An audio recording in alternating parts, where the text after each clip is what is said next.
आज व्यू 360 में भारत में किसानों का एहतजाज, लाल किले पर चढ़ाई के क्या नताइज हो सकते हैं। कॉन्फिस्केशन के बाद कैप्टिविटी में रह के सैंडलिंग की वजह से इनका वेट लूज हो गया था। पाकिस्तान में नायाब परिंदों का गैर कानूनी शिकार जारी, रेस्क्यू किए गए परिंदों का मुस्तकबिल क्या होगा। और अमेरिका के नए वजीर दिफा की तरजीहात का जायजा। वॉइस ऑफ अमेरिका के वाशिंगटन स्टूडियो में आप सबको खुशामदीद। व्यू 360 के साथ मैं हूं सारा जमान। भारत के यौम जमहूरिया के मौके पे दारुल हुकूमत नई दिल्ली में मंगल को हंगामा आराई करने वाले हज़ारों किसान वापस अपने धरने के मकामात पर पहुंच गए हैं। ये किसान हुकूमत की जानिब से मंजूर करदा ज़रई क़वानीन को वापस लेने का तकरीबन 2 माह से मुतालबा कर रहे हैं। इस मकसद के लिए उन्होंने मंगल को रैली की शक्ल में 10,000 से ज़ायद ट्रैक्टरों पर सवार होकर नई दिल्ली की जानिब मार्च किया। मुजाहिरीन सड़कों पर रखी गई रुकावटों को हटाते हुए दारुल हुकूमत की सड़कों पर गश्त करने लगे, जबकि बाज़ मुश्तिल मुजाहिरीन ने लाल किला पर चढ़ाई करके इमारत पे किसान तंजीमों का परचम और सिखों का मजहबी परचम निशान साहब लहरा दिया। दिल्ली पुलिस ने पुरतशद्दुद वाक़यात के सिलसिले में 22 मुकदमा दर्ज किए हैं। पुलिस ज़राए का कहना है कि तसादुम के दौरान 300 अहलकार जख्मी हुए हैं। किसानों की 40 तंजीमों के इत्तेहाद ने गुज़िश्ता रोज़ के वाक़यात से खुद को अलग कर लिया है। एहतजाज के मौके पर मौजूद किसानों का कहना था कि वो सिर्फ पुरअमन तरीके से हुकूमत की तवज्जो हासिल करना चाहते हैं। 26 जनवरी के दिन किसान पे लाठी और गोले बरसाए जा रहे हैं, आंसू गोले। किसान शांतिपूर्व से आंदोलन कर रहा है झंडा चढ़ाने के लिए। देश का किसान जो इधर आया हुआ है वो पढ़ा लिखा है, वो किसी के बहकावे में नहीं आकर आया हुआ, वो अपने हक की बात मनवाने के लिए आया हुआ है। जो हमारी सरकार है वो कुंभकर्ण की नींद सोई हुई है, जो उठने को तैयार नहीं। इसी वजह से हमारे पास और कोई विकल्प नहीं बचा था, तो हम सिर्फ सरकार को शांतमयी ढंग से जगाना चाहते हैं और हमारा इसमें के पीछे कोई मोटिव नहीं है। ट्रैक्टर आप देख रहे हैं इतने सारे, ये एक पॉलिटिकल चेंज, एक रेवोल्यूशन का एक सिंबल बन के आएंगे आज। सोहेल अंजम इस वक्त हमारे साथ हैं, वॉइस ऑफ अमेरिका के नुमाइंदा दिल्ली से। सोहेल, जो लाल किला है उस पर चढ़ाई के पीछे कहा जा रहा है कि एक गुलकार का हाथ था, तो ये कौन है और किसानों की मुहिम से इस शख्स का क्या ताल्लुक है? ये तकरीबन 30-35 साल का एक नौजवान है जिसका नाम है दीप सिद्धू। ये पंजाब के रहने वाले हैं और पंजाबी एक्टर हैं और पंजाबी गुलकार हैं। बताया जाता है कि ये पहले भी वहाँ सिंघू बॉर्डर पर जो एहतजाज हो रहा वहाँ पे इन्होंने पहले भी कुछ ऐसी तकरीरें की थी जो वहाँ मुंतजमीन को पसंद नहीं आई थी, किसान तंजीमों के रहनुमाओं को पसंद नहीं आई थी और उनका कहना था कि इनका हमसे कोई ताल्लुक नहीं है। लेकिन जब कल रैली निकलने लगी और उसके बाद इन पर ये इल्ज़ाम है दीप सिद्धू पे, इन्होंने ही किसानों को वर्गला कर उकसा करके उसकी तरफ पहुंचवाया कि लाल किले की तरफ चलो, और बताया जाता है कि आगे आगे था और इसी ने जाकर के वहां पे झंडा फहराया। उसने अपने फेसबुक पेज पे एक वीडियो अपलोड की है जिसमें उसने कहा है कि मैंने कोई गलती नहीं की है और मैंने अलामती तौर पे ये झंडा लहराया है और मैंने जो कौमी परचम है उसको भी मैंने या मेरे साथियों ने किसी ने उसकी बेहुरमती नहीं की, ना ही उतारा। जी, ये बताइए हालात किस तरफ जाते अब नजर आ रहे हैं, क्योंकि खास तौर पे जो भारत की रियासत है और जो सिख अवाम है भारत के, उनके दरमियान ताल्लुकात में उतार चढ़ाव तो भारत की तारीख का हिस्सा रहा ही है। इस वक्त हालात किस तरफ जा रहे हैं और रियासत और सिख कम्युनिटी के दरमियान ताल्लुकात पे क्या असर पड़ रहा है इसका? देखिए, ये जितने भी लोग यहाँ धरने में शामिल हैं उनमें से अक्सरियत ऐसे लोगों की है जिन्होंने 2019 के इलेक्शन में और 2014 के इलेक्शन में भी बीजेपी को सपोर्ट किया था, नरेंद्र मोदी को सपोर्ट किया था। जब वो एहतजाज में शामिल हुए हैं तो उनमें से बहुत सारे किसानों का ये कहना है कि हमने मोदी को वोट दे करके जिताया, लेकिन मोदी ने हमारे खिलाफ ऐसे कवानीन मंजूर किए जो हमारी खेती किसानी को तबाह कर देंगे, तो हम जो है इनकी हमायत नहीं करते।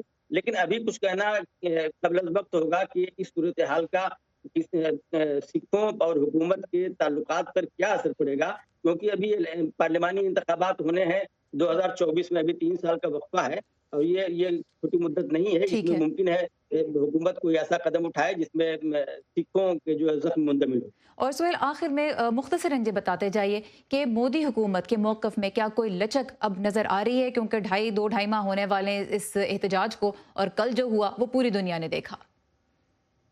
अंदरूनी ज़राए से जो खबरें मिल रही हैं उनमें से तो ये कहा जा रहा है, ये नतीजा अखज़ किया जा सकता है कि अंदरूनी तौर पे हुकूमत कुछ परेशान है। लेकिन कल जो एहतजाज में हंगामा हुआ उसके बाद से कुछ 2-1 तंजीमों ने अपने आप को अलग करना शुरू कर दिया है। तो اس لیے ہو سکتا ہے حکومت یہ سمجھتی ہو کہ اس کی پوزیشن پھر سے مضبوط ہو رہی ہے، لیکن یہ ہے کہ حکومت کے رویے میں کوئی شک نہیں۔ اور رائٹ، سہیل انجم ہمارے ساتھ تھے نئی دلی سے، وائس آف امریکہ کے نمائندہ، بہت شکریہ ان تفصیلات کا۔ بہت شکریہ۔ اور اب پاکستان کی بات کرتے ہیں، جہاں یوں تو مختلف ادوار سے شاہین، باز اور تلور کے شکار پہ پابندی عائد ہے، اس کے باوجود عرب ممالک سے آنے والے مہمانوں کو ان نایاب پرندوں کے شکار کی نہ صرف اجازت ملتی ہے بلکہ خلیجی ممالک میں ان پرندوں کی مانگ کے سبب پاکستان ان کی غیر قانونی تجارت کا ایک اہم مرکز بھی ہے۔ تلور کے شکار کے لیے استعمال ہونے والے بازوں کی ایک بڑی کھیپ کراچی میں حکام نے کچھ عرصہ قبل پکڑی۔ اس کی مالیت 20 کروڑ روپے کے قریب بتائی جاتی ہے۔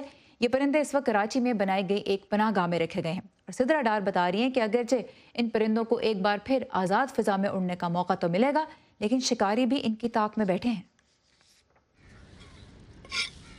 محمد نثار نے 3 دہائیوں سے زیادہ شکار کھیلا۔ پاکستان، افغانستان، منگولیا اور ایران میں شکار سے انہوں نے لاکھوں روپے بھی کمائے، لیکن گزشتہ 12 برسوں سے وہ ان پرندوں کو نشانہ لینے کے بجائے ان کی دیکھ بھال کر رہے ہیں۔ میں ایمان سے بتا رہا ہوں، ہم نے بال سے سفید کر دیے اس چیز کے عشق میں۔ کسی چیز سے مجھے عشق نہیں ہوا، اس چیز سے ہوا۔ ان نایاب پرندوں کی مانگ اس لیے بھی ہے کہ اس سے تلور کا شکار کرنا آسان ہوتا ہے۔ پاکستان عرب ممالک کے لیے تلور کی بلیک مارکیٹ کی حیثیت رکھتا ہے۔ تلور کا شکار کرتے ہیں، یہ اس کی سپیڈ زیادہ ہوتی ہے، اس پرندے کو استعمال کرتے ہیں اس کو پکڑنے کے لیے، اس کی سپیڈ 2 گنے زیادہ ہوتی ہے اس سے۔ ان پرندوں میں خوبصورتی دیکھتے ہیں عرب والے، جو خوبصورت پرندہ ہوتا ہے پروں کے حساب سے خوبصورت ہوتا ہے، وزن سے پاویں جتنا وزن ہو جائے، 800 گرام تک، 900 1000 گرام تک اس کا وزن ہوتا ہے۔ پھر وہ دیکھتے ہیں اس کے پاؤں کیسے ہیں، یہ ٹانگیں کیسی ہیں، سر کیسا ہے، تلور کو کیسے پکڑے گا، اس میں زور ہے نہیں، وہ چیز بھی دیکھی جاتی ہے ان میں۔ یہ پرندے اپنے رنگ اور نسل کے سبب خلیجی ممالک میں منہ مانگے داموں فروخت ہو رہے ہیں۔ شکاری کا کام تو ان کا شکار کرنا اور چند پیسے وصول کرنا ہے، لیکن اصل میں ان کی غیر قانونی تجارت میں ملوث افراد نہ صرف قانون کی خلاف ورزی کرنے کے مرتکب ہو رہے ہیں بلکہ کروڑوں روپے کمانے کے چکر میں ان کی نسل کو بھی نقصان پہنچا رہے ہیں۔ سر پر ہڈ پہنے یہ پرندے جتنے پرسکون دکھائی دے رہے ہیں، حقیقت میں ایسا نہیں۔ ان شکاری پرندوں کے شکاری یعنی اسمگلرز نے انہیں خلیجی ممالک میں فروخت کرنا تھا، لیکن 14 اکتوبر 2020 میں پاکستان کسٹم کی بروقت کارروائی سے 73 پرندے کراچی کے علاقے ڈیفینس میں قائم 2 بنگلوں سے برآمد کروا لیے گئے، جس کے بعد ان کے لیے یہ اماج گاہ بنائی گئی۔ جو نیٹ اوور آل جو ایک اپروکسیمیٹ ویلیو ہے وہ پاک روپیز 200 ملین، 20 کروڑ کے قریب ہے، جو کہ آپ دیکھیں US dollar it's more than 1.3-1.4 million dollars بنتے ہیں۔ یہ عام طور پہ we had been seizing towards a couple of birds, جو پہلے ہم نے پکڑے، تو اتنی بڑی تعداد میں پکڑے نہیں گئے۔ پاکستان میں 80 کی دہائی میں ان پرندوں کو پکڑنے اور ان کے شکار پر پابندی عائد کی گئی۔ وقت کے ساتھ پابندیوں کا دائرہ وسیع ہوا، لیکن شکار نہ صرف بدستور جاری رہا بلکہ اس کی غیر قانونی فروخت کرنے والے ڈیلرز کا کاروبار خوب چمکا۔ ڈیمانڈ سے کہیں زیادہ پرندے پکڑ کر انہیں سمندری اور زمینی راستوں سے بیرون ملک بھیجا جاتا ہے، جس کے سبب کئی پرندے مر بھی جاتے ہیں۔ اور ان کو ٹیپ کیا گیا تھا، اور یہ کیپٹیوٹی میں رہ کے کانفسکیشن کے بعد کیپٹیوٹی میں رہ کے مس ہینڈلنگ کی وجہ سے ان کا ویٹ لوز ہو گیا تھا، تو جس کی وجہ سے یہاں پہ ان کو دوبارہ ویٹ گین کرایا جا رہا ہے اور ان کو پرفیکٹ کنڈیشن میں لے کے جا رہے ہیں کہ فلائنگ کنڈیشنز میں یہ پرفیکٹلی فلائی کر سکیں۔ حکام کے مطابق جیسے ہی پرندوں کی ہجرت کا موسم آتا ہے، اسمگلرز بھی لین دین کا جال بچھا دیتے ہیں۔ کراچی جو ہے وہ سب سے بڑا ہب ہے، برڈز کی مائیگریشن شروع ہوتی ہے تو یہ سپٹمبر سے شروع ہو جاتے ہیں، تو سپٹمبر سے یہ پشاور سے، بلوچستان سے، ایران سے، مختلف جگہوں سے مائیگریٹ بھی ہوتے ہیں اور اسمگل کر کے لے کر آتے ہیں بڑے پیمانے پہ۔ جو سیل اور پرچیز کا معاملہ ہوتا ہے، پاکستان سمیت دنیا کے بیشتر ممالک میں فیلکنری ایک ایسا شوق ہے جو نسل در نسل منتقل ہوتا ہے، لیکن کامران یوسفزئی کے مطابق اس غیر قانونی تجارت اور کاروبار میں کوئی ایک طبقہ ملوث نہیں۔ لوکل کمیونٹیز کا لائیولیہوڈ ہے اس پہ، پھر اس میں گورنمنٹ کا اپنا انٹرسٹ بھی ہے کیونکہ اس میں ڈپلومیٹک ریلیشنز ڈیولپڈ ہیں، پھر فالکنرز کا اینڈ یوزر ہے، ان کو بھی ان کی ڈیمانڈ ہے ان کے پاس بھی، تو ہر ایک اپنے اس کی ڈیمانڈ تو ہے اور اپنا انٹرسٹ ہے، مگر یہ ہے کہ لیگل فریم ورک نہ ہونے کی وجہ سے یہ الیگل ایکٹیویٹی میں زیادہ نقصان کی طرف جا رہے ہیں۔ ان پرندوں کو صحت مند قرار دینے کے بعد آزاد کر دیا جائے گا، لیکن یہ کب تک آزاد فضا میں اڑ سکیں گے کوئی نہیں جانتا۔ क्योंकि शिकारी तो इन्हें निशाना बनाने के लिए तैयार खड़े हैं। सिद्रा डार, वॉइस ऑफ अमेरिका, कराची।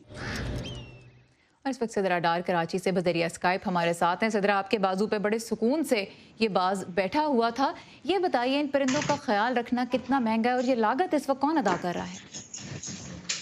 अच्छा सारा, ये पहली दफ़ा हुआ है कि कस्टम ने कोई कंसाइनमेंट पकड़ी हो और उसके बाद उन्होंने ये तय किया हो कि इनका ख्याल रखना है। तो अक्टूबर 2020 से ये अमाजगा बनाई गई है इन फैल्कन्स के लिए, और अगर इसके एस्टिमेट की बात की जाए तो ये यौमिया 10 से 15 हज़ार का खर्चा है जो है, और अगर आप माहाना इसकी बात करें तो ये 3 से 4.5 लाख रुपए बनता है, और इसको इस वक्त कस्टम भी अदा कर रहा है। इसके अलावा जो फैल्कनरी एसोसिएशन है और वो लोग जो इन परिंदों से मोहब्बत करते हैं और चाहते हैं कि इनकी बका का ख्याल रखा जाए, वो भी इसके ऊपर पैसे इस्तेमाल कर रहे हैं। तो यूं मिलकर खर्चा हो रहा है। अच्छा, ये बताइए कि एक तरफ हम जानते हैं कि इस तरह के जो नायाब शिकारी परिंदे हैं उनके शिकार पे पाबंदी है, दूसरी तरफ हुकूमत की तरफ से इजाज़त भी मिल जाती है, तो ये साथ साथ कैसे चल रहा है? पाबंदी तो मुख्तलिफ अदवार में लगी थी। पहली पाबंदी 1982 में लगी थी KPK से, उसके बाद फिर पंजाब में और बलूचिस्तान की तरफ भी ये हुआ।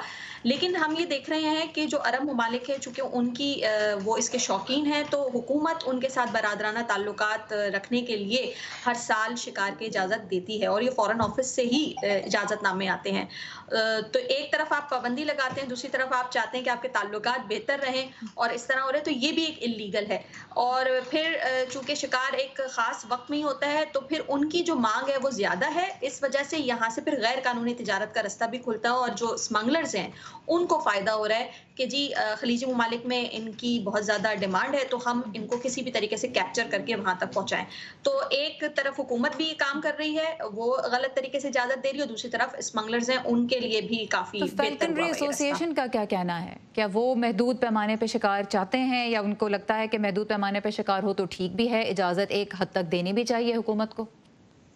फैल्कनरी एसोसिएशन का कहना यह है कि अगर आप इसको लीगल कर दें, जिस तरह के हुंजा गिलगित में आपने देखा होगा इजाज़त मिलती है वहाँ पे मारखोर के शिकार की, और जो बिट्स लगती हैं उसके बाद हुकूमत को भी पैसा मिलता है और 80% वहाँ की आवाम को मिलता है। तो वो भी ये कहते हैं कि अगर आप इसकी कानून बना दें और उसके हिसाब से शिकार करें, तो एक तो इनकी नस्ल कुशी नहीं होगी, दूसरा ये कि स्मगलर्स को फ़ायदा नहीं होगा, और तीसरी बात ये कि जो वहाँ के मुकामी लोग हैं जहाँ से बर्ड्स की माइग्रेशन होती है, उनको भी इसमें बेनिफिट होगा, और वो खुद से भी ख्याल रखने की कोशिश करेंगे।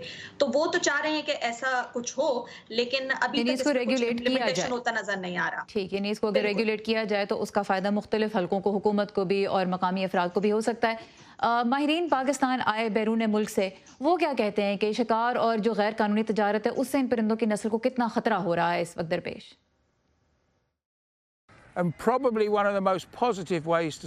शायद गैर कानूनी तिजारत को रोकने का सबसे मस्बत तरीका ये होगा कि जंगली बाज की पायदार अफसाइश का तरीक़ाकार वाज़े किया जाए, जो किसी लाइसेंस या कुछ शराइत के तहत हो, जिससे इन सब की निगरानी और फ़रोख्त की जा सके, ताकि इन इलाकों की आबादी को फ़ायदा हो, न कि सिर्फ चंद गैर कानूनी कारोबार करने वालों को। जैसा कि यहाँ मकामी लोगों ने बताया है कि 40 साल पहले जंगल में 1 लाख से ज़ायद परिंदे थे, और अब तकरीबन 12,000 रह गए हैं, जो कि गैर कानूनी कारोबार की वजह से हैं।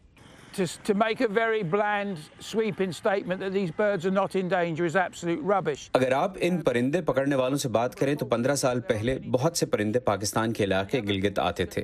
अब ये तादाद बतदरीज कम हो गई है, जो ये जाहिर करती है कि इसका असर पड़ रहा है। ये एक मजमूई असर है। ये परिंदे अब मंगोलिया और अफगानिस्तान में भी नायाब हो रहे हैं। ये हो ही नहीं सकता कि ऐसी तिजारत हो और इसके कोई असरात न हो।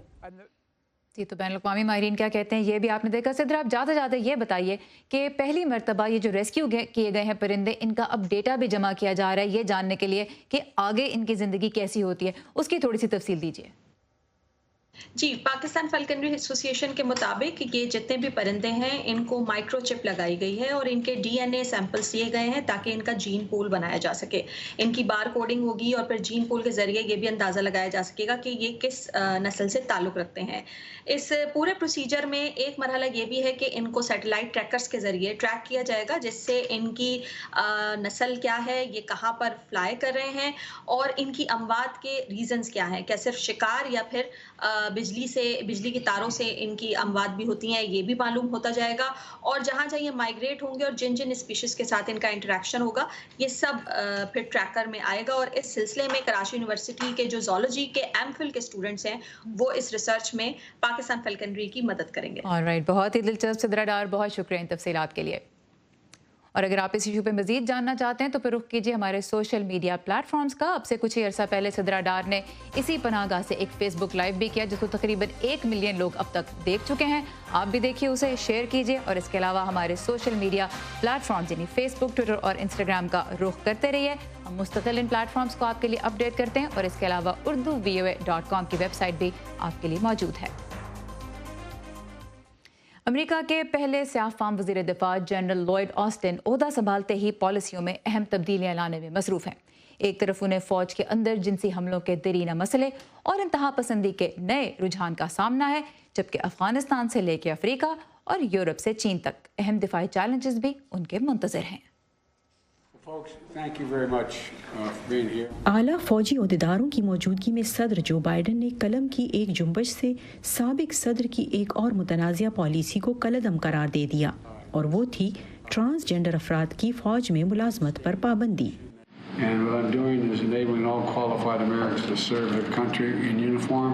ٹویٹر پر سیکریٹری دفاع لوئڈ آسٹن نے اس اقدام کو سراہا اور اسے نہ صرف درست بلکہ اسمارٹ قرار دیا. پیر کے روز جاری ہونے والا صدارتی حکم نامہ لوئڈ آسٹن کے گزشتہ جمعے کے روز پینٹاگون آمد کے بعد سے وہ تازہ ترین قدم ہے جو نئی انتظامیہ نے امریکی فوج میں تبدیلی کے لیے اٹھایا ہے. اس اقدام سے وہ وعدہ پورا ہو گیا جو نئے وزیر دفاع نے گزشتہ ہفتے ہی اپنی توثیق کی سماعت کے دوران قانون سازوں سے کیا تھا. ہم اپنے لوگوں کو امتیاز، نفرت اور ہراس سے پاک ماحول مہیا کرنے کے بھی پابند ہیں، اور اگر میری توثیق ہو جاتی ہے تو میں جنسی حملوں کو ختم کرنے اور فوج سے نسل پرستوں اور انتہا پسندوں کے خاتمے کے لیے سخت جدوجہد کروں گا.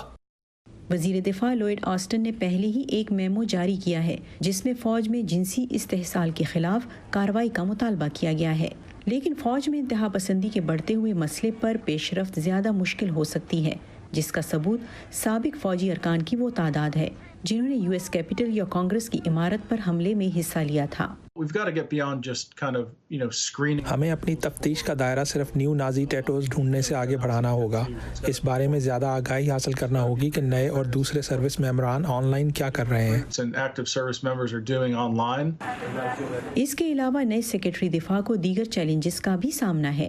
وہ کرونا وائرس سے نمٹنے میں مدد دینے کا بھی وعدہ کر چکے ہیں. وہ کلیدی اتحادیوں تک بھی پہنچ رہے ہیں، جبکہ عراق اور افغانستان کے بارے میں آئندہ کے فیصلے بھی سر پر کھڑے ہیں، جہاں امریکی فوجیوں کی تعداد کئی سالوں کی کم ترین سطح پر ہے، اور افریقہ میں بھی جہاں امریکی فوج کی موجودگی میں کمی ہوتی جا رہی ہے. روس کے ساتھ کشیدگی میں اضافہ ہو رہا ہے، شمالی کوریا اور ایران کے بارے میں تشویش میں اضافہ ہو رہا ہے، اور پھر چین بھی ہے. میں چین کو اول نمبر پر رکھوں گا. میں چین کو پیشگی خطرہ سمجھتا ہوں کچھ معاملات میں. امریکی عوام اور پوری دنیا میں ہمارے دوستوں کو اسے سمجھنے کی ضرورت ہے. چینیوں نے ایسے سسٹم تیار کیے ہیں جو ہماری ٹکر کے یا ہم سے بہتر ہیں. نئے امریکی وزیر دفاع کے لیے کاموں کی ایک طویل فہرست ہے. جیف سیلڈن کی رپورٹ کے ساتھ نیلوفر مغل، وائس آف امریکہ. اور آج سے امریکہ کے نئے وزیر خارجہ اینٹونی بلنکن بھی اپنا عہدہ سنبھال چکے ہیں. وہ امریکی مفادات کے تحفظ کے لیے بین الاقوامی اتحادوں کے قیام کی حمایت کے لیے جانے جاتے ہیں، لیکن اپنی تقرری کے لیے سینٹ میں حالیہ سماعت کے دوران انہوں نے کہا کہ وہ ایران پر ٹرمپ دور میں دہشت گردی سے متعلق لاگو کی گئی کچھ پابندیاں برقرار رکھنا چاہیں گے، جبکہ چین کی جانب وہ ٹرمپ دور میں اپنائے گئے سخت موقف کے بھی حامی ہیں. میں یہ سمجھتا ہوں کہ سر ٹرمپ نے چین کے خلاف جو سخت موقف اپنایا وہ درست تھا. اس کے لیے جو طریقہ کار انہوں نے اپنایا میں اس سے اتفاق نہیں کرتا، مگر اس کا بنیادی اصول بالکل درست تھا جو در حقیقت بہت مددگار ہے. اینٹونی بلنکن تقریباً 2 دہائیوں سے جو بائیڈن کے ساتھ کام کر رہے ہیں. وہ ان کے قومی سلامتی کے مشیر بھی رہے اور 2015 سے 2017 تک صدر اوباما کے نائب مشیر برائے قومی سلامتی کا عہدہ بھی انہوں نے سنبھالے رکھا. شکریہ شکریہ شکریہ. کورونا سے متاثرہ مریضوں کا علاج کرنے والے ڈاکٹروں کا، اپنی صحت خطرے میں ڈال کر کام جاری رکھنے والے نرسنگ اور پیرامیڈیکل سٹاف کا، شکریہ. پولیس اور سیکیورٹی اداروں کے اہلکاروں کا، फलाई इदारों और रजाकारों का, दर्स व तदरीस का सिलसिला जारी रखने वाले असातिज़ा का, शुक्रिया हुकूमती एहलकारों का, सहाफियों का और आप सबका, क्योंकि हम सब मिलकर इस वबा को हराएंगे।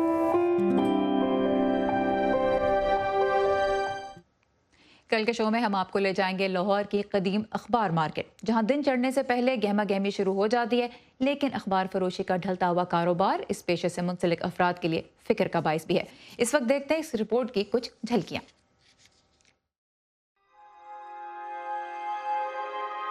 टीवी पे हमारी तसल्ली नहीं होती जो अखबार पे होती है, टीवी देखने की ज़रूरत ही नहीं होती। हर शहर में हर अखबार जो मालिक है उसने एक एजेंट रखा होता है, चीफ डिस्ट्रीब्यूटर उसको कहते हैं। मैं सन 96 से अखबार फरोशी कर रहा हूँ। 20 वाला अखबार है, हमें 12-13 रुपये का पड़ता है, हमें 6-7 रुपये अब बचते हैं, पहले हमें 2 से 3 रुपये बचते थे। मुकम्मल रिपोर्ट कल शाम व्यू 360 में। और आखिर में लाहौर के तारीखी विरसे का हम आपके लिए लेके आए हैं एक सुरीला पहलू, बाबू बैंड। लाहौर का 140 साल पुराना बैंड जो आज भी तकरीबात की रौनक को दोबाला कर रहा है। नवीद नसीम लाए हैं बाबू बैंड की कहानी।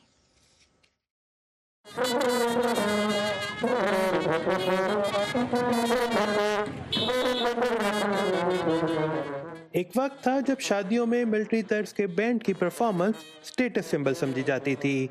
बदलते वक्त के साथ पाकिस्तान के शहरों से ये रिवाज खत्म होता गया है, लेकिन लाहौर का एक बैंड ऐसा भी है जो गुज़िश्ता 140 साल से धुनें बजा रहा है।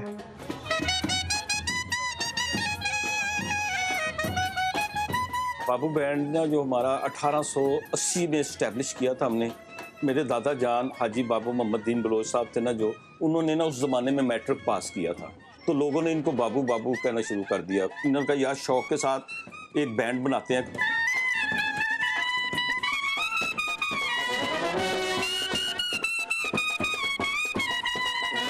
इसका नाम पहले हमने रखा था द स्पेशल मिलिट्री बैंड, लेकिन लोगों की ज़ुबानों पे ना वो नाम नहीं आता था जल्दी। फिर 1947 के बाद इसका दार निकाल के बाबू बैंड हमने लाहौर के अंदर बाबू बैंड ने ना ये बाजों का जो रिवाज है ना शादी का, ये हमने डाला हुआ है। वो जो मूड होता है ना उस वक्त जो लोग होते हैं ना वो दीवाने हुए होते हैं, उसको उनको कुछ समझ नहीं लग रहा होता, क्योंकि वो खुशी में होता है ना कि शादी है मेरे भाई की या मेरे कज़न की। वो जब होते हैं फिर वो जोश में आके एक शुरू होता है ना ऐसे पैसे फेंकता है, तो वो दूसरा भी शुरू करती, वो ना एक मोमेंटम को ले जाते हैं ऊपर।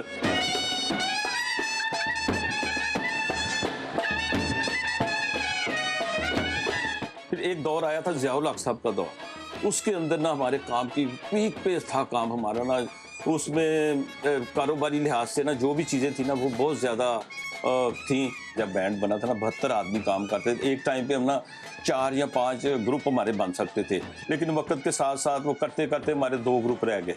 हम एक अपना फंक्शन का 35,000 रुपये लेते हैं, जो बेले शेले होती है ना हम अपनी लेबर के अंदर तकसीम करते हैं। जो ये बजा रहे होते हैं ना,